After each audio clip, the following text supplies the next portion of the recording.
4 feet wide here in Dripping Springs. And then I started my market and all that, and I've never really used it. Do you believe it? But it's all set up, and we're going to do it now this year. If I don't get it right away, we're going to do at least for a fall garden. But I may just roll with it now because in Texas you can do it anytime, right? It doesn't matter. It does get a little hot here, but yeah, you're welcome to come over, contact me, and see how we set it up. And also, we're going to put some videos on our website so you can watch as well. Now, Don, the way you helped me set up was with gravel, right? Yes. So there's no dirt whatsoever. No, none whatsoever. My 2 farms were with gravel, but I built other kinds where you just have a tube with water flowing through it continuously. It's a 4-inch tube with a hole in the top to put your plant with a little sponge around hanging into the water, and the water moves by continuously. Oh. That works as well. Plants love moving water because you get a lot of oxygen in the water. And would you have this water moving like constantly or just every now and then?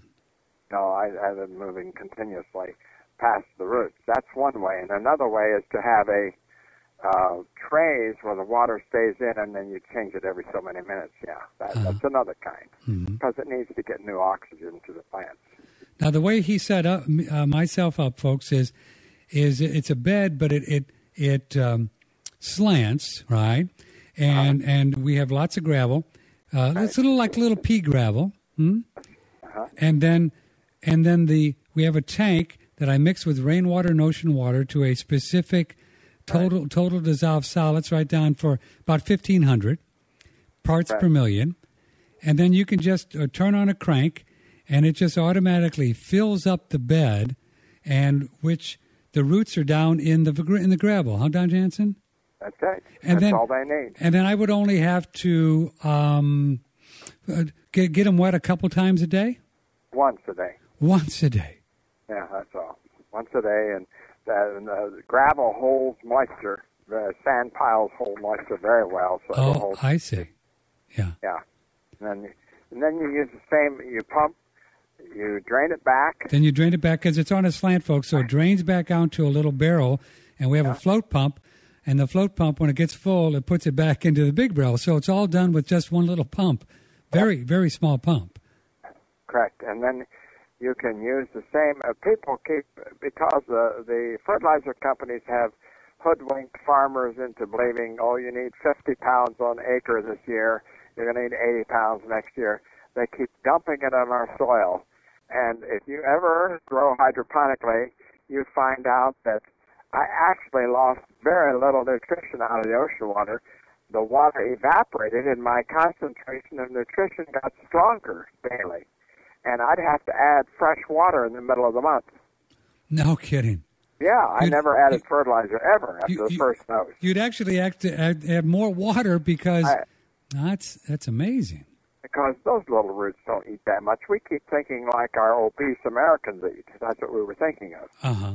And, of course, the fertilizer company loves to say a lot of fertilizer, so they're never going to tell you that, hey, the plants don't eat much. Mm-hmm. So they dump a lot on there, and that's why we have toxic lakes and rivers, because that runoff is terrible. It's way too much. Mm-hmm. It's way too excessive. Mm-hmm. Now, and I found out from Don Jansen that the dirt doesn't do anything. The dirt is just a medium like the rocks. What the plants need are nutrients, right? Right. Uh-huh. If the soil has nutrition in it, you're lucky.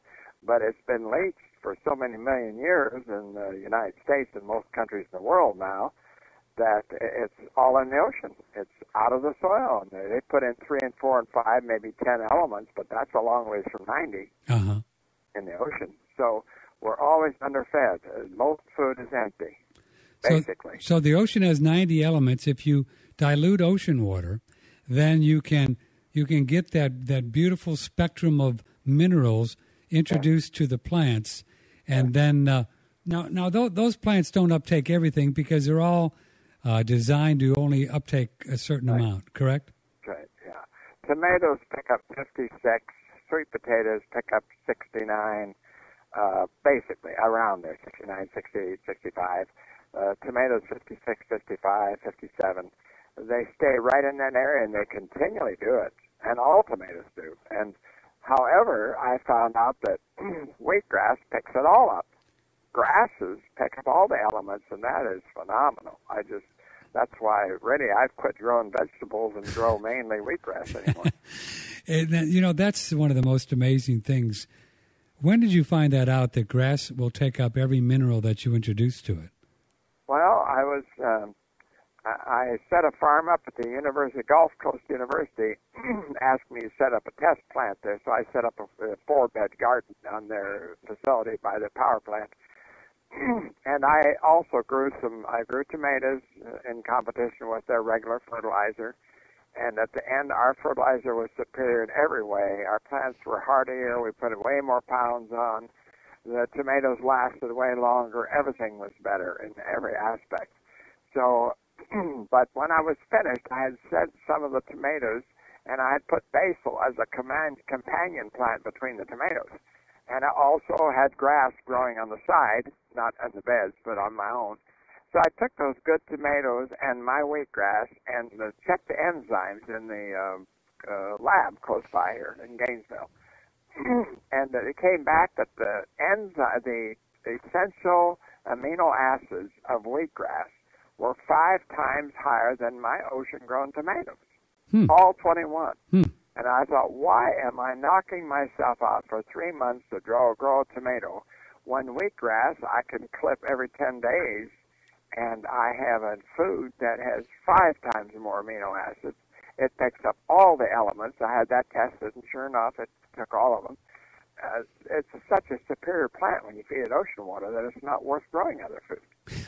Yeah, but then you got to eat grass your whole life, though. That could get boring. Well, the cattle don't seem to mind it, so I figured I'd join them. The buffalo. Yeah, the buffalo.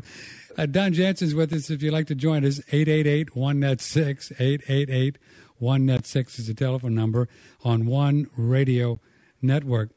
I just think it's amazing that with all the species on the planet, that grass, which is, I would assume, one of the more plentiful species on the planet, in God's infinite wisdom, will uptake every mineral that you introduce to it. Yeah, it's just so mind-boggling. And now I understand why the animals don't have desserts and appetizers and a steak every day. And they just graze all day long, and they're healthy, and they're hardy, and they're fat, especially if they get the elements put on their grass. Oh, my goodness, they go crazy. Oh, you mean if you... Well, if I spread ocean water on the grass that they're eating, they don't stop. They stand right there and graze that grass and leave all the rest of it go, because they can taste they got a nutritious piece of grass here.